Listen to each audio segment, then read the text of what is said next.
Você ouviu esse toque? Eu tenho certeza que se você é militar, você vai reconhecer o que tem que fazer. Se é posição de sentido, se é descansar. Você que é militar sabe. Você sabia que vai ter uma trombeta que vai tocar para os crentes? Você sabia? Será que a gente reconheceria? Nós estamos fazendo um estudo sobre as profecias do fim.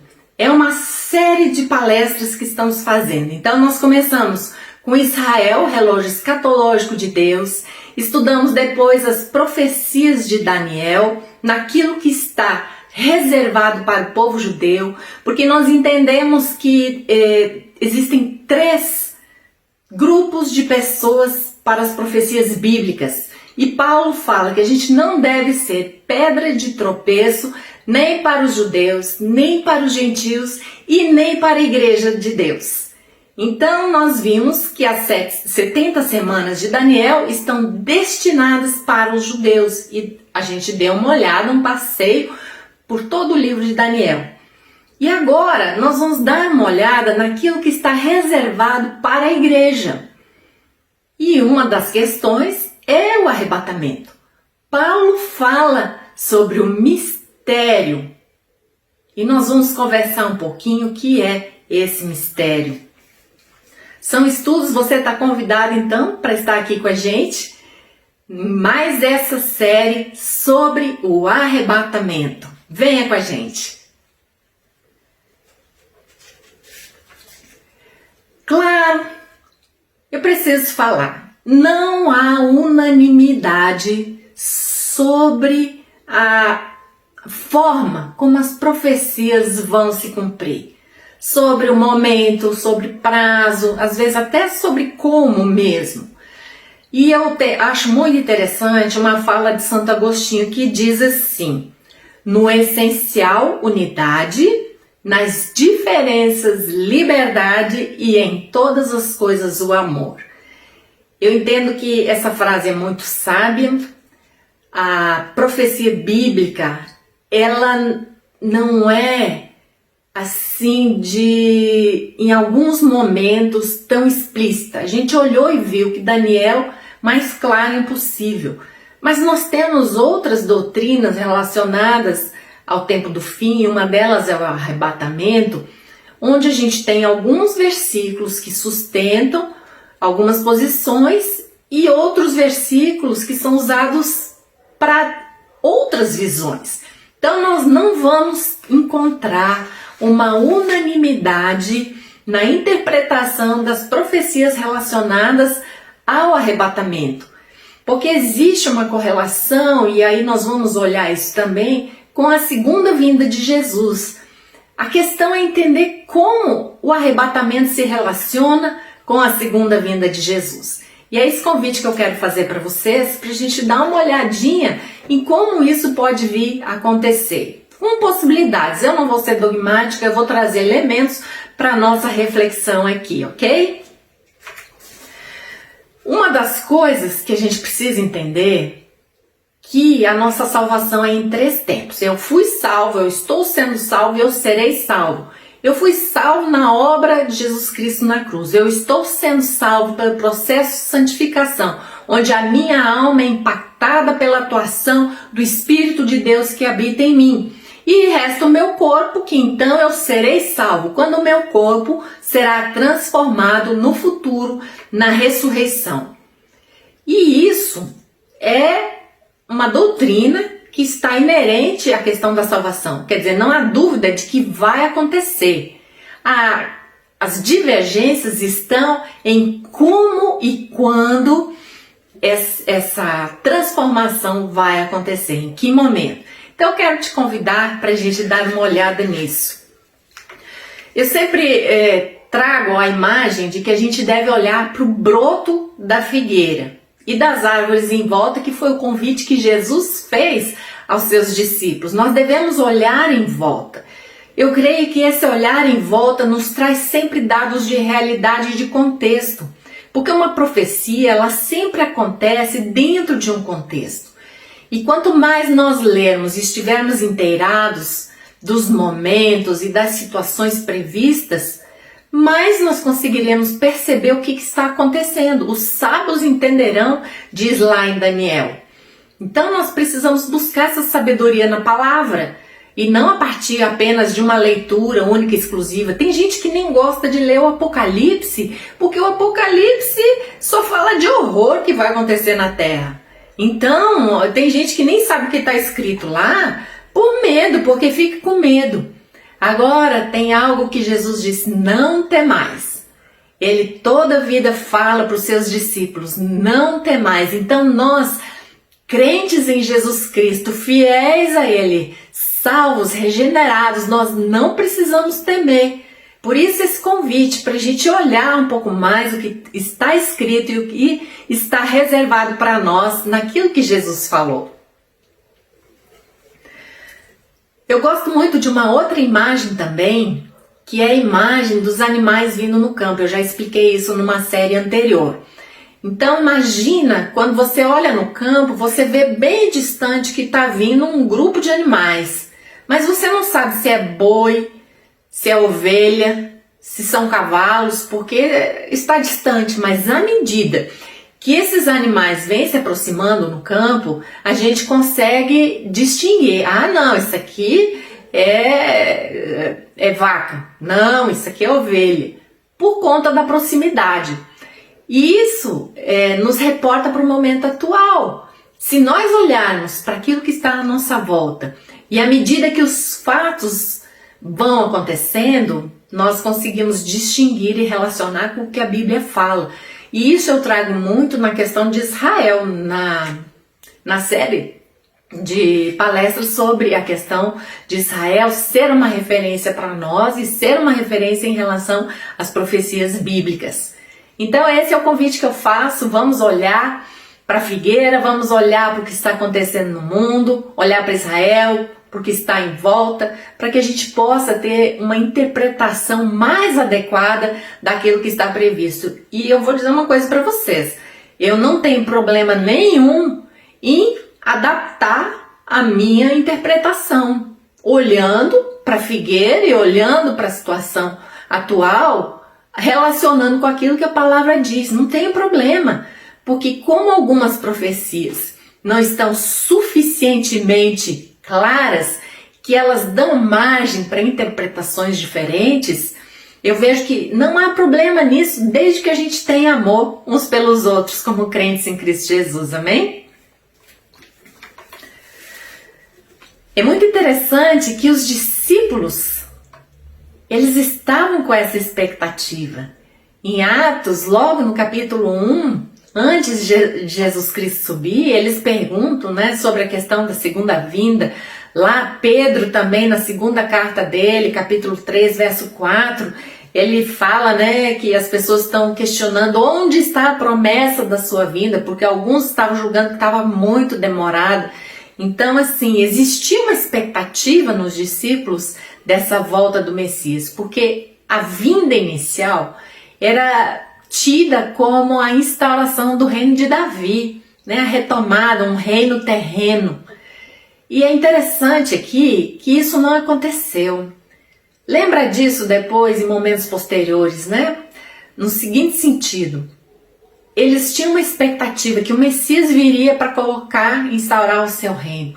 Mas como os judeus não receberam, então Jesus veio uma vez, mas ele vai voltar uma outra vez. Então esta vinda de Jesus, ela acabou sendo partida, dividida, naquilo que os profetas e naquilo que os judeus conseguiram interpretar naquele momento. Por que não essa mesma situação não possa ser aplicada para outros momentos? Depois nós vamos entender, vou lembrar vocês disso que eu estou falando. O que significa a palavra arrebatar? Olhando no dicionário nosso, na língua portuguesa, é retirar, tirar de um lugar com violência ou tirar algo à força. Aí vocês podem ver uma imagem de um ladrão pegando a bolsa de uma mulher. Ele arranca, Quando vem um ladrão para pegar alguma coisa de você, ele não pede por favor, ele vem, puxa e arranca, colar, corrente, o que for. E é nesse sentido a palavra arrebatar, é arrancar algo a força. E na Bíblia a gente encontra a palavra harpazo, que é arrebatar, 14 vezes no Novo Testamento. E eu queria convidar vocês para a gente olhar quais são essas passagens.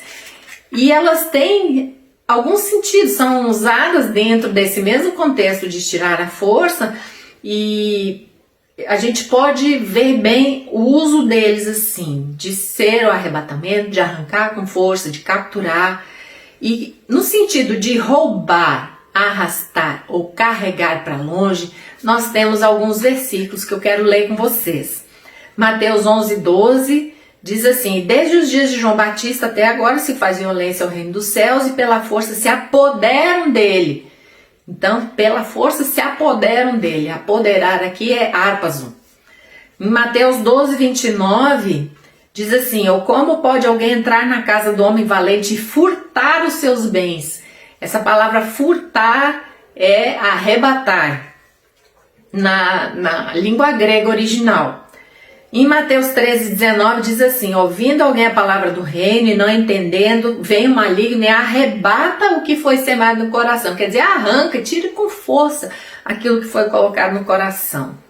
E João 10:12 diz assim: mas o mercenário que não é pastor, de quem não são as ovelhas, vê vir o lobo e deixa as ovelhas e foge. E o lobo as arrebata.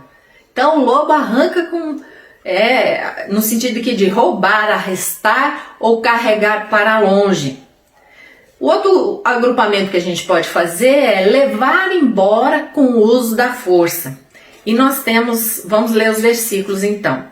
João 6,15 diz: sabendo, pois, Jesus que haviam de vir arrebatá-lo para o fazerem rei, quer dizer, levar embora com o uso da força, né? Essa foi a ideia do texto. E dou-lhes a vida eterna, lá em João 10:28-29, e nunca hão de perecer, e ninguém as arrebatará da minha mão. Ninguém vai levar embora com o uso da força. Meu Pai que mas deu é maior do que todos, e ninguém pode arrebatá-las da mão de meu Pai. Ninguém pode levar embora os crentes da mão do Pai com o uso da força. Atos 23:10 diz: e havendo grande dissensão, o tribuno, temendo que Paulo fosse despedaçado por eles, mandou descer a soldadesca, para que o tirassem do meio deles. Para que o tirasse, que o levasse embora com o uso da força. E Judas 23, né? Judas não tem exatamente, é um texto só, um capítulo só. O versículo 23 diz assim: salvai alguns com temor, arrebatando-os do fogo, levando-os embora com o uso da força, tirando do fogo. Esse é o sentido. E aí nós vamos olhar o terceiro grupo, gente, toda palavra que a gente lê na Bíblia, nós precisamos olhar o contexto, porque o contexto vai nos direcionar qual é o foco e como a gente deve interpretar. Então aqui é o Espírito Santo levando alguém de um lugar para outro. E quais são esses versículos? Quem teve experiência de ser levado de um lugar para outro? Filipe, Paulo, não é? Vamos olhar então esses versículos. Está lá em Atos 8:39, quando saíram da água, o Espírito do Senhor arrebatou Filipe repentinamente. O eunuco não o viu mais e, cheio de alegria, seguiu o seu caminho. Então, simplesmente, o Filipe sumiu. Sumiu porque foi levado pelo Senhor. Então, é uma tipologia, né, de arrebatamento, que é o que pode vir acontecer com a gente. Nós vamos sumir, num abrir e fechar de olhos. Nós vamos ler depois esse texto. Então, arrebatou Filipe repentinamente, o eunuco não viu mais. Esse é o sentido. É o Espírito Santo levando alguém de um lugar para outro. Aí o outro versículo é sobre Paulo, 2 Coríntios 12:2. Conheça um homem em Cristo que há 14 anos foi arrebatado ao terceiro céu. Também é o Espírito Santo levando de um lugar para outro. E aí a gente tem então o texto áureo que está lá sobre arrebatamento, que está em 1 Tessalonicenses 4,17. Depois disso, os vivos seremos arrebatados juntamente com eles nas nuvens. Seremos levados, né, de um lugar para outro pelo Espírito Santo. E nós temos também, com esse mesmo sentido, lá em Apocalipse 12:5, que é da visão de João, da mulher que deu à luz um filho. E seu filho foi arrebatado para junto de Deus, seu trono. Então esses são os contextos que nós temos, onde a palavra harpazo aparece. Aí eu quero convidá-los para que a gente faça a leitura do texto áureo, o mais explícito sobre o arrebatamento. É quando Paulo escreve aos Tessalonicenses. Ele fundou essa igreja na sua segunda viagem missionária. E ele enviou Timóteo para lá, que na volta trouxe um relatório para Paulo enquanto ele estava em Corinto. O que aconteceu? Muitos crentes estavam desconsolados, porque a vinda de Jesus não estava se realizando e alguns crentes já tinham morrido.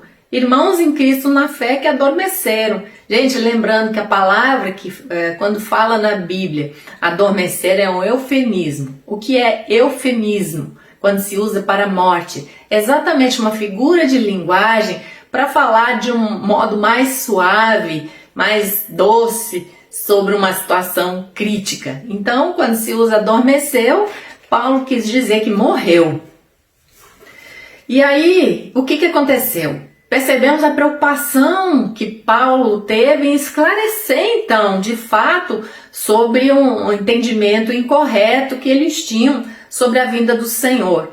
Porque tinha gente acusando lá os Tessalonicenses de que essas tribulações e perseguições que eles estavam tendo era porque eram tribulações do dia do Senhor e eles não tinham sido arrebatados. É como se fosse acusação, poxa, vocês estão passando por tudo isso, sendo uma punição, o dia do Senhor tem a ver com juízo, e eles não foram arrebatados, e aí então a segunda carta foi para corrigir essas ideias.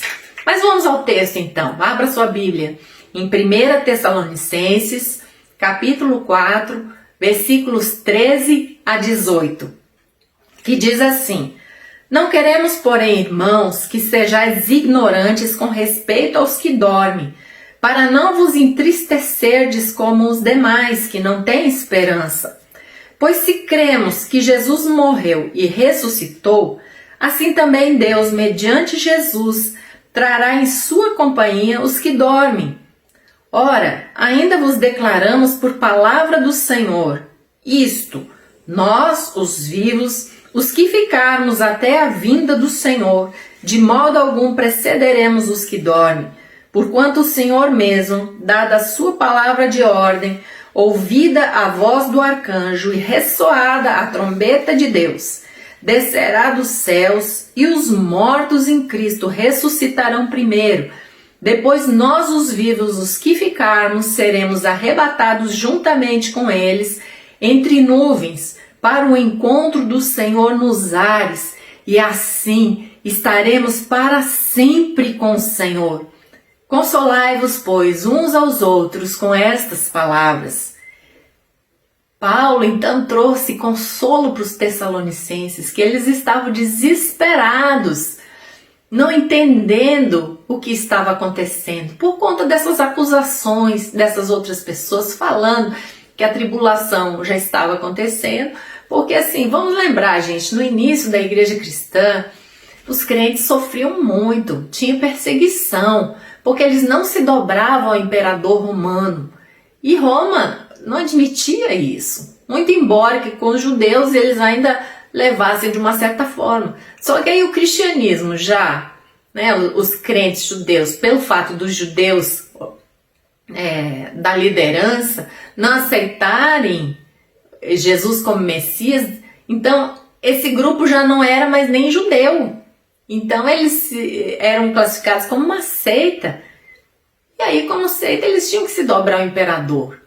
Então eles sofriam muita perseguição. Perseguição dos judeus, dos fariseus, perseguição dos romanos.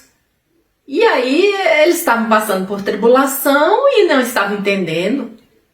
E foram acusados de não terem sido arrebatados. Então por isso que Paulo traz essa explicação para eles. E a gente pode usar e ver alguns versículos lá em 1 Coríntios. É interessante porque ele escreveu Tessalonicenses quando ele esteve em Corinto. E lá em Corinto, ele acabou colocando também, né, nessa carta aos Coríntios alguma coisa relacionada ao mistério. Olha só o que está escrito lá. Abre sua Bíblia aí, 1 Coríntios 15, 50 a 52. Isso afirma, irmãos, que a carne e o sangue não podem herdar o reino de Deus, nem a corrupção herdar a incorrupção. Eis que vos digo um mistério. Nem todos dormiremos, mas transformados seremos todos, num momento, num abrir e fechar de olhos, ao ressoar da última trombeta. A trombeta soará, os mortos ressuscitarão incorruptíveis e nós seremos transformados. Essa palavra mistério é usada para dizer de algo escondido, de algo secreto, dentro de um contexto religioso, geralmente confiado a alguém mais instruído. Então, Paulo se refere a esse momento como um mistério. E qual é esse mistério?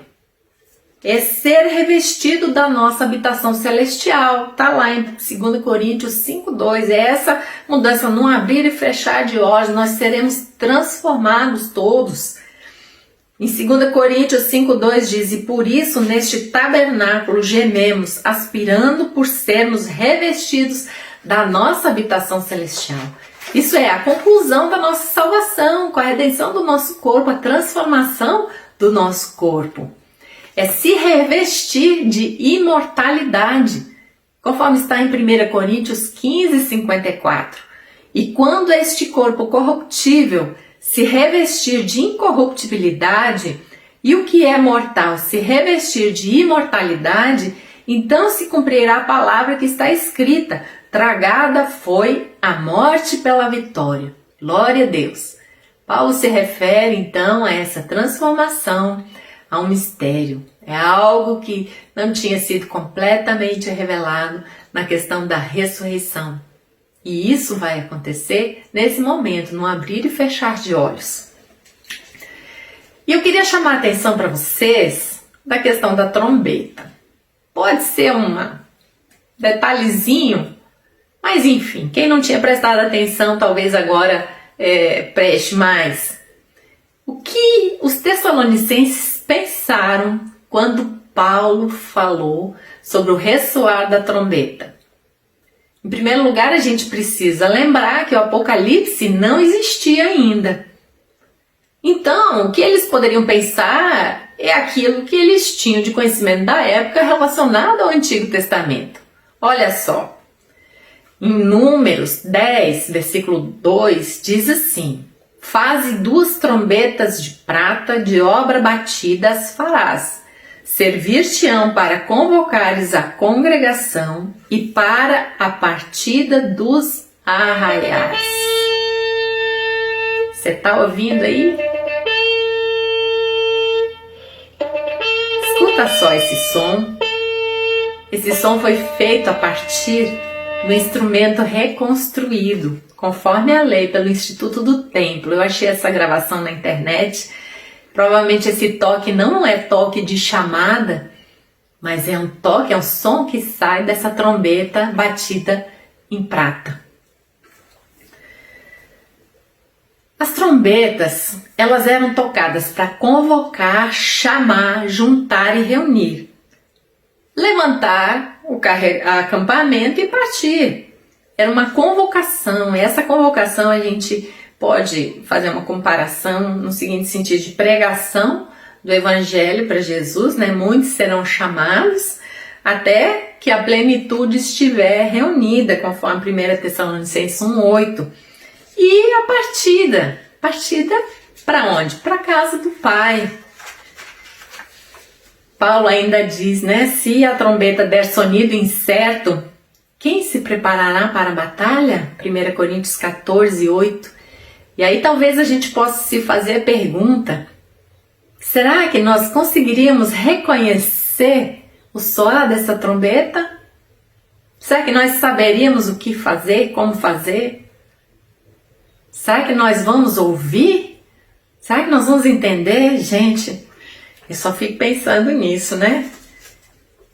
Eu sei que o exército, aí, as forças armadas, elas estudam, elas precisam reconhecer a chamada. Eu entendo que a gente vai reconhecer pela intimidade que cada um de nós tem com o Senhor. E eu acho que é isso que a gente precisa investir nesse tempo, na intimidade com Deus, porque no ressoar da trombeta, nós vamos saber, nós vamos ouvir a trombeta de Deus. E eu quero chamar a atenção para vocês nessa questão de quem é a trombeta. E o que acontece? Que cada toque é diferente. A gente vê dessa trombeta que Paulo fala que ela é para bênção. Lá em veja aí no quadro, 1 Tessalonicenses 4,16 diz: porque o mesmo Senhor descerá do céu com alarido e com voz de arcanjo e com a trombeta de Deus. E os que morrerem em Cristo ressuscitarão primeiro. Então essa trombeta de Deus vem trazer a ressurreição para nós. Em 1 Coríntios 15:52 diz: no momento, não abrir e fechar de olhos ante a última trombeta. Porque a trombeta soará e os mortos ressuscitarão incorruptíveis e nós seremos transformados. Aqui está falando de ressurreição, por isso a gente pode relacionar essas duas trombetas como sendo a trombeta de Deus. Quando a gente vai para Apocalipse, nós vemos uma pequena diferença em relação a quem toca a trombeta.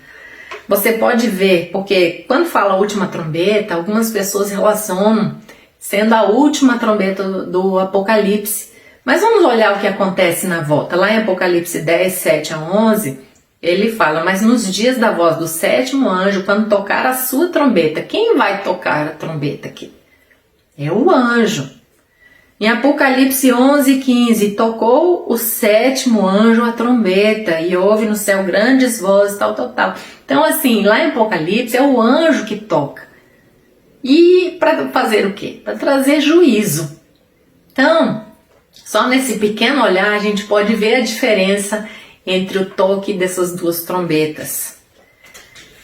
Então, esse toque pode inclusive nos dar algumas pistas sobre quando o arrebatamento vai acontecer. Então eu quero te convidar a ficar com a gente, que nós vamos conversar sobre isso no próximo bloco. Até lá!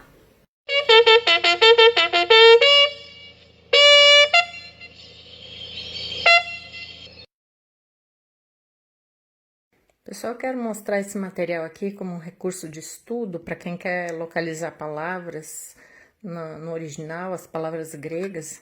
Então, você vem no volume 2, localiza a palavra, né? Geralmente a gente não sabe, a gente vê aqui onde está escrito arrebatar. Então, eu estava procurando lá em Tessalonicenses e eu achei aqui: seremos arrebatados juntamente com eles. Então, você vê que tem um númerozinho aqui do lado, 726, e eu vou no outro volume e localizo o 726 aqui, ó, tá vendo? Então, eu tenho a palavra no grego, harpazo, aqui transliterado, eu tenho 14 ocorrências e eu tenho essas ocorrências listadas aqui. A palavra grega, ela aparece aqui onde está negritado. Então, é uma fonte de estudo muito bacana. Tá aí para vocês, fica a dica, Concordância Fiel do Novo Testamento. São 2 volumes.